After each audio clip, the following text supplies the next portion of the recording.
Hello friends and welcome to study competitive YouTube channel. और आज हम डिस्कस करेंगे 5 जून 2020 के इम्पोर्टेंट करंट अफेयर्स। इसके साथ ही में आपको कई सारे इंपॉर्टेंट पॉइंट्स भी बताएंगे जो कि इनसे रिलेटेड है। पूरी वीडियो का PDF file already description box में अवेलेबल है। यदि आप पीडीएफ फाइल डाउनलोड करना चाहते हैं तो नीचे डिस्क्रिप्शन बॉक्स से डाउनलोड कर सकते हैं। वीडियो शुरू करने से पहले आपसे एक रिक्वेस्ट करना चाहूँगा कि यदि आप हमारे चैनल पर नए हैं तो प्लीज़ हमारे चैनल को सब्सक्राइब कीजिए और बेल आइकन को प्रेस कीजिए ताकि आपको हमारे डेली करंट अफेयर्स की वीडियो सबसे पहले मिल सके। और वीडियो में लास्ट तक बने रहें क्योंकि वीडियो के लास्ट में आपसे एक बड़ा ही इंटरेस्टिंग सा क्वेश्चन पूछा जाएगा जिसका आंसर आपको नीचे कमेंट बॉक्स में देना है। तो चलिए वीडियो स्टार्ट करते हैं। तो आज का हमारा पहला क्वेश्चन है कि विश्व साइकिल दिवस यानी कि वर्ल्ड बाइसिकल डे हर वर्ष कब मनाया जाता है। तो विश्व साइकिल दिवस हर वर्ष 3 जून को मनाया जाता है। अब हाल ही में 3 जून 2020 को तीसरा विश्व साइकिल दिवस मनाया गया यानी कि तीसरा वर्ल्ड बाइसिकल डे मनाया गया। तो विश्व साइकिल दिवस इसकी शुरुआत की गई 3 जून 2018 को, जो कि संयुक्त राष्ट्र द्वारा शुरू की गई। संयुक्त राष्ट्र द्वारा साइकिल के उपयोग को बढ़ावा देने के लिए और पोल्यूशन को कम करने के लिए पहली बार विश्व साइकिल दिवस मनाने की शुरुआत की है और अभी वर्ष 2020 में यह तीसरी बार मनाया गया। तो इसकी शुरुआत की है संयुक्त राष्ट्र ने। तो अब संयुक्त राष्ट्र को डिस्कस करते हैं।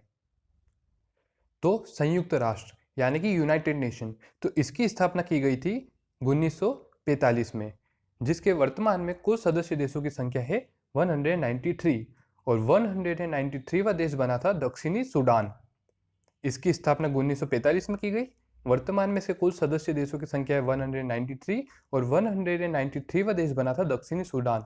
इसका हेडक्वार्टर है न्यूयॉर्क में। इसका हेडक्वार्टर है न्यूयॉर्क में और इसके वर्तमान महानिदेशक है एंटोनियो गुटेरेस। तो ये है एंटोनियो गुटेरेस जो कि लिस्बन पोर्चुगल के हैं और ये ही यूएन के महानिदेशक हैं। तो इन सब बातों को भी ध्यान रखिए और बढ़ते हैं नेक्स्ट क्वेश्चन की ओर। तो हमारा नेक्स्ट क्वेश्चन है, हाल ही में जयंतीलाल नानोमा का निधन हो गया, वे कौन थे। तो जयंतीलाल नानोमा एक अंतर्राष्ट्रीय आर्चरी कोच थे यानी कि तीरंदाजी के कोच थे और वर्तमान में इनका राजस्थान में एक कार एक्सीडेंट में निधन हो गया। तो इस बात को भी ध्यान रखिए कि जयंतीलाल नानोमा एक अंतर्राष्ट्रीय आर्चरी कोच थे। तो बढ़ते हैं नेक्स्ट क्वेश्चन की ओर। तो हमारा नेक्स्ट क्वेश्चन है, हाल ही में किस भारतीय महिला खिलाड़ी को अर्जुन पुरस्कार के लिए नामांकित किया गया। तो हाल ही में दीप्ति शर्मा को अर्जुन पुरस्कार के लिए नामांकित किया गया। अब बात करते हैं अर्जुन पुरस्कार की। तो अर्जुन पुरस्कार की शुरुआत की गई थी 1961 में, जिसके अंतर्गत अर्जुन पुरस्कार विजेता को 5 लाख रुपए के साथ में एक ब्रॉन्ज का स्टेचू और एक सर्टिफिकेट मिलता है। तो याद रखिए कि हाल ही में दीप्ति शर्मा को अर्जुन पुरस्कार के लिए नामांकित किया गया। अब बढ़ते हैं नेक्स्ट क्वेश्चन की ओर। तो हमारा नेक्स्ट क्वेश्चन है, हाल ही में किसने शून्य संपर्क राइड लॉन्च की है। तो हाल ही में उबर ने शून्य संपर्क राइड लॉन्च की है, जो कि उबर ने दिल्ली, बेंगलोर व हैदराबाद एयरपोर्ट के साथ टाई अप करके शुरू की है। दिल्ली, बेंगलोर व हैदराबाद एयरपोर्ट के साथ टाई अप करके शुरू की है, जिसके अंतर्गत जब भी कोई पैसेंजर उबर की टैक्सी बुक करता है तो उसके टैक्सी यूज़ करने के पहले व बाद में दोनों टाइम पे टैक्सी को फुली सैनिटाइज किया जाएगा, जो कि पूरी तरीके से कॉन्टेक्टलेस होगा। तो उबर ने ही शून्य संपर्क राइड को लॉन्च किया है। अब बात करते हैं उबर के बारे में। तो उबर की स्थापना 2009 में की गई, जिसका हेडक्वार्टर कैलिफोर्निया में, और उबर के चेयरमैन गैरेट कैम्प है। Garrett camp. तो उबर की स्थापना 2009 में की गई, जिसका हेडक्वार्टर कैलिफोर्निया में है और उबर के चेयरमैन गैरेट कैम्प है। तो इन बातों को भी ध्यान रखिए और बढ़ते हैं नेक्स्ट क्वेश्चन की ओर। तो हमारा नेक्स्ट क्वेश्चन है, हाल ही में किस राज्य ने अपने महत्वाकांक्षी प्रोजेक्ट के फोन का ऐलान किया है। तो केरल ने के फोन का ऐलान किया है। अब के फोन के अंतर्गत होगा क्या। तो के फोन के अंतर्गत जो भी गरीब परिवार है उन्हें फ्री में इंटरनेट प्रदान किया जाएगा। उन्हें फ्री में यानी निःशुल्क इंटरनेट प्रदान किया जाएगा। अब बात करते हैं केरल की।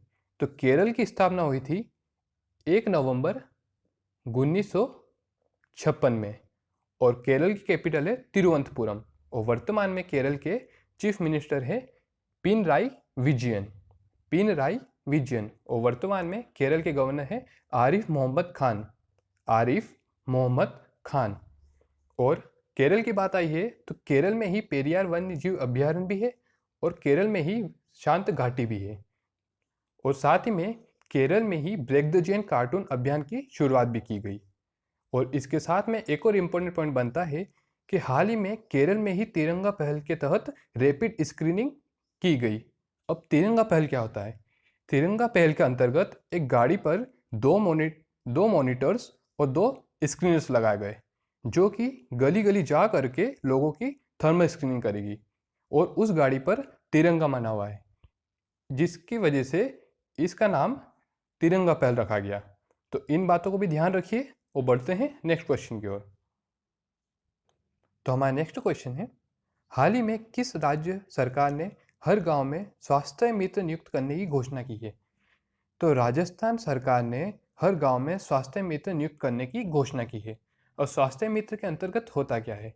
इसमें ऐसे लोगों को चुना जाएगा जिनकी आयु 40 वर्ष से अधिक है, जिनकी आयु 40 वर्ष से अधिक है और वे पूरी तरह से स्वस्थ है। इनकी सहायता से गांवों में लोगों की नशे की आदत को छुड़वाया जाएगा। गांवों में लोगों की नशे की आदत को छुड़वाया जाएगा। अब बात करते हैं राजस्थान की। तो राजस्थान की स्थापना हुई थी 30 मार्च 1949 में और राजस्थान की कैपिटल जयपुर। वर्तमान में राजस्थान के चीफ मिनिस्टर अशोक गहलोत और वर्तमान में राजस्थान के गवर्नर है कलराज मिश्र। इसके साथ ही में हाल ही में राजस्थान हाईकोर्ट के नए चीफ जस्टिस बने हैं इंद्रजीत मोहंती। इंद्रजीत मोहंती। और साथ में राजस्थान पुलिस के द्वारा राजकोप सिटीजन ऐप भी लॉन्च किया है। राजकोप सिटीजन ऐप भी लॉन्च किया है। और इसके साथ में राजस्थान ने स्माइल ई लर्निंग प्लेटफॉर्म का भी शुभारंभ किया है। स्माइल ई लर्निंग प्लेटफॉर्म, जिसके द्वारा स्टूडेंट्स ऑनलाइन ही अपनी पढ़ाई जारी रख सकते हैं। और राजस्थान में ऑनलाइन डॉक्टर से कंसल्ट करने के लिए IUM सेहत साथी ऐप भी लॉन्च हुआ है। IUM सेहत साथी app, smile e learning platform और राजकोप सिटीजन ऐप, ये तीनों राजस्थान द्वारा शुरू की गए हैं। तो इन्हें भी आप ध्यान रखिए और बढ़ते हैं नेक्स्ट क्वेश्चन की ओर। तो हमारा नेक्स्ट क्वेश्चन है, हाल ही में किस राज्य सरकार ने कोविड-19 के खिलाफ 1 महीने का जागरूकता अभियान शुरू किया है? तो कोविड-19 के खिलाफ 1 महीने का जागरूकता अभियान शुरू किया है पंजाब राज्य सरकार ने। अब बात आती है पंजाब की। तो पंजाब की कैपिटल है चंडीगढ़। पंजाब के वर्तमान चीफ मिनिस्टर है कैप्टन अमरिंदर सिंह और पंजाब के वर्तमान समय में गवर्नर है VP सिंह बदनौर। VP सिंह बदनौर। और हाल ही में हमने आपको बताया था कि पंजाब में शराब के अतिरिक्त उत्पादन पर शुल्क लगाने की पंजाब सरकार ने घोषणा की है, जो कि 2 रुपये से लेकर के 50 रुपये तक का होगा। और यह शुल्क जो होगा वो कोविड-19 के लिए फंड रेजर होगा, यानी कि कोविड-19 से लड़ने के लिए इसका जो भी कलेक्शन होगा वो कोविड-19 से लड़ने के लिए लगाया जाएगा। तो इन बातों को भी ध्यान रखिए और बढ़ते हैं नेक्स्ट क्वेश्चन की ओर। तो हमारा नेक्स्ट क्वेश्चन है, हाल ही में किसने short video creativity app Collab launch किया है? Short video creativity app Collab launch किया है। तो इसको लॉन्च करा है फेसबुक ने। तो कोलैब ऐप को लॉन्च करा है फेसबुक ने। और ये कोलैब ऐप पूरी तरीकों से टिकटॉक के समान है। जो कोलैब ऐप है वो पूरी तरीके से टिकटॉक के समान है। इसमें भी शॉर्ट वीडियो क्रिएटिविटी की जा सकेगी। और रिसेंटली फेसबुक ने फैमिली के लिए केचअप ऐप लॉन्च किया है। केचअप ऐप, इसके अंतर्गत एक ही समय पर 8 लोगों के साथ वीडियो कॉलिंग की जा सकती है। एक ही समय पर 8 लोगों के साथ में वीडियो कॉलिंग की जा सकेगी। और उससे पहले फेसबुक ने 50 लोगों तक के लिए वीडियो कॉन्फ्रेंसिंग के लिए मैसेंजर रूम भी जारी किया था। 50 लोगों तक के वीडियो कॉन्फ्रेंसिंग के लिए मैसेंजर रूम भी फेसबुक ने ही जारी किया था। तो इन सब बातों को भी ध्यान रखिए और बढ़ते हैं नेक्स्ट क्वेश्चन की ओर। तो हमारा नेक्स्ट क्वेश्चन है, हाल ही में किस राज्य सरकार ने अस्पताल में खाली पड़े बेड का पता लगाने के लिए ऐप लॉन्च करा है? तो अस्पताल में खाली पड़े बेड का पता लगाने के लिए ऐप लॉन्च करा है दिल्ली सरकार ने। दिल्ली सरकार ने। अब दिल्ली की कैपिटल है नई दिल्ली। दिल्ली के वर्तमान टाइम पर चीफ मिनिस्टर है अरविंद केजरीवाल और दिल्ली के उपराज्यपाल है अनिल बैजल। अनिल बैजल जो कि उपराज्यपाल है। और इसके साथ में दिल्ली में ही दिल्ली सरकार द्वारा 5T नामक योजना भी शुरू की गई। 5T नामक योजना भी शुरू की गई और साथ में दिल्ली में ही शील्ड नामक योजना भी शुरू की गई। तो ये दोनों योजना दिल्ली सरकार द्वारा दिल्ली में ही शुरू की गई, 5T नामक योजना और शील्ड नामक योजना। और साथ ही में दिल्ली में ही AIIA यानी कि all India institute of Ayurveda, all India institute of Ayurveda ने दिल्ली पुलिस के साथ कोलैबोरेशन करके आयु रक्षा कार्यक्रम को शुरू किया है। All India institute of Ayurveda ने दिल्ली पुलिस के साथ कोलैबोरेशन करके आयु रक्षा कार्यक्रम का शुभारंभ किया है, जिसकी टैगलाइन है कोरोना से जंग दिल्ली पुलिस के संग। जिसकी टैगलाइन रखी गई है कोरोना से जंग दिल्ली पुलिस के संग। तो इन सब बातों को भी ध्यान रखिए और बढ़ते हैं नेक्स्ट क्वेश्चन की ओर। तो हमारा नेक्स्ट क्वेश्चन है, हाल ही में राष्ट्रीय करियर सेवा पोर्टल किस मंत्रालय ने शुरू किया है? तो हाल ही में राष्ट्रीय करियर सेवा पोर्टल इसे शुरू करा है श्रम एवं रोजगार मंत्रालय ने। श्रम एवं रोजगार मंत्रालय ने। तो राष्ट्रीय करियर सेवा पोर्टल किस उद्देश्य से शुरू किया गया है?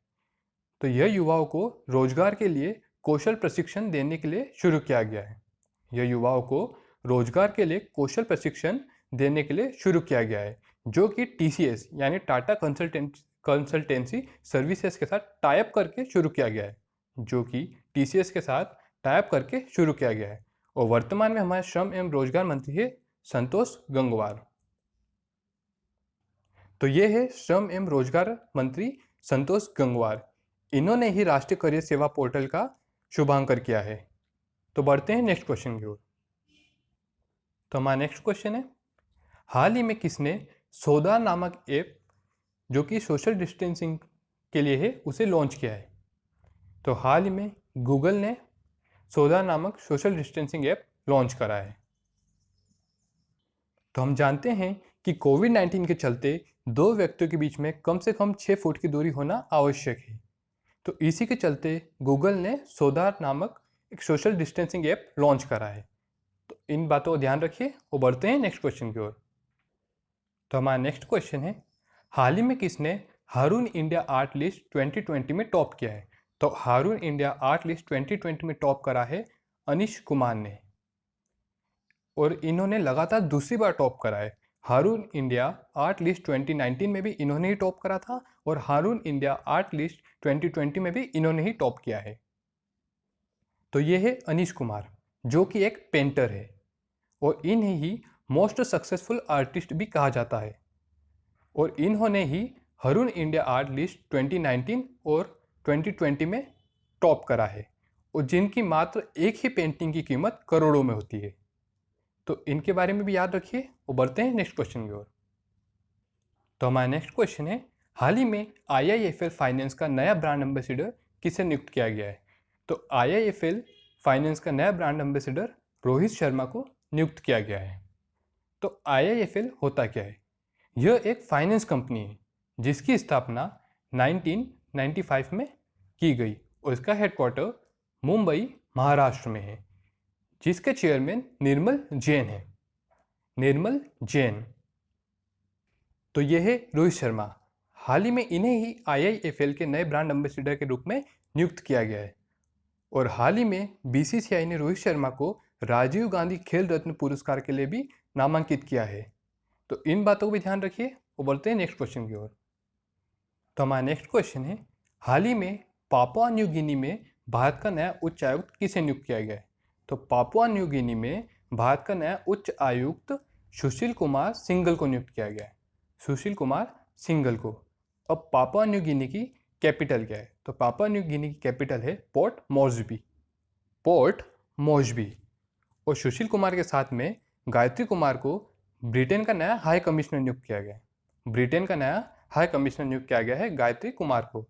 और इन्हीं के साथ में रवीश कुमार को फिनलैंड में भारत का नया अम्बेसडर नियुक्त किया गया है। रवीश कुमार को फिनलैंड में भारत का नया अम्बेसडर नियुक्त किया गया है। अब बात आती है कि हाई कमीशन और एम्बेसडर में डिफरेंस क्या होता है। तो जो भी कॉमनवेल्थ कंट्रीज़ होती है वहाँ पर हाई कमिश्नर्स होते हैं, और जो भी नॉन कॉमनवेल्थ कंट्रीज़ है वहाँ पर एम्बेसडर्स होते हैं। फॉर एग्जांपल ब्रिटेन एक कॉमनवेल्थ कंट्रीज़ है, तो वहाँ पर हाई कमीशन होते हैं। ब्रिटेन एक कॉमनवेल्थ कंट्री है तो वहाँ पर हाई कमिश्नर होते हैं, और अमेरिका एक नॉन कॉमनवेल्थ कंट्री है तो वहाँ पर एम्बेसडर होते हैं। अब बात आती है अमेरिका की। तो अमेरिका में भारत की तरफ से एम्बेसडर है तरनजीत सिंह संधू। तरनजीत सिंह संधू। और अमेरिका में तरनजीत सिंह संधू से पहले एम्बेसडर थे हर्षवर्धन श्रृंखला, जो कि वर्तमान में भारत के विदेश सचिव है। जो कि भारत में विदेश सचिव है। उनके बाद में अमेरिका में नए एम्बेसडर बने हैं तरनजीत सिंह संधू। इसी प्रकार से लिंक करके याद करते जाइए तो ये बहुत ही बेनिफिशियल होगा। अब बात आती है रवीश कुमार की। तो ये है रवीश कुमार। इन्हें हाल ही में फिनलैंड का नया एम्बेसडर नियुक्त किया गया है, और यह MEA यानी कि मिनिस्ट्री ऑफ एक्सटर्नल अफेयर्स के फॉर्मर स्पोक पर्सन भी रह चुके हैं। तो इन्हें भी आप ध्यान रखिए और बढ़ते हैं आगे। तो आज के करंट अफेयर्स यहीं समाप्त होते हैं। अब मैं आपसे एक क्वेश्चन पूछूंगा, लेकिन उससे पहले मैं आपको लास्ट वीडियो में पूछे गए क्वेश्चन का आंसर दूंगा। तो लास्ट वीडियो में मैंने आपसे क्वेश्चन पूछा था कि हाल ही में आज से लेखा किस राज्य की पहली महिला DGP बनी है। तो लास्ट वीडियो में जब मैंने आपसे क्वेश्चन पूछा था तो एक टाइपिंग मिस्टेक हो गई थी। मैंने आप इसमें आज से लेखा की बजाय के से लेखा टाइप हो गया था, जो कि प्रॉब्लम मैंने नीचे आपको कमेंट बॉक्स में मेंशन भी की थी। तो हाल ही में आज ये लेखा केरल की पहली महिला DGP बनी है, यानी कि डायरेक्टर जनरल ऑफ पुलिस, और कई बच्चों ने इसका सही आंसर भी दिया था। अब पहली महिला DGP बनी है, और हाल ही में संजय कुंडू भी हिमाचल प्रदेश के नए DGP बने हैं। संजय कुंडू भी हिमाचल प्रदेश के नए DGP बने हैं, जो कि 1989 बैच के IPS ऑफिसर है। तो इन बातों को भी आप ध्यान रखिए। तो आपका आज का क्वेश्चन है, हाल ही में खीर भवानी मेला स्थगित किया गया, और यह किस राज्य में मनाया जाता है। हाल ही में खीर भवानी मेला स्थगित किया गया, यह किस राज्य में मनाया जाता है। आपके ऑप्शन है असम, उड़ीसा, जम्मू कश्मीर या पंजाब। इस क्वेश्चन का आंसर आपको नीचे कमेंट बॉक्स में देना है, और इस क्वेश्चन का सही आंसर मैं आपको कल की वीडियो में बताऊंगा। तो दोस्तों आज के लिए बस इतना ही। तब तक वीडियो को लाइक कीजिए, शेयर कीजिए और चैनल को सब्सक्राइब कीजिए। कल फिर हाजिर होंगे नए करंट अफेयर्स की वीडियो के साथ में। और आप हमें इंस्टाग्राम और ट्विटर पे भी फॉलो कर सकते हैं। इंस्टाग्राम और ट्विटर की लिंक मैंने नीचे डिस्क्रिप्शन बॉक्स में दे रखी है। वीडियो को पूरा देखने के लिए धन्यवाद।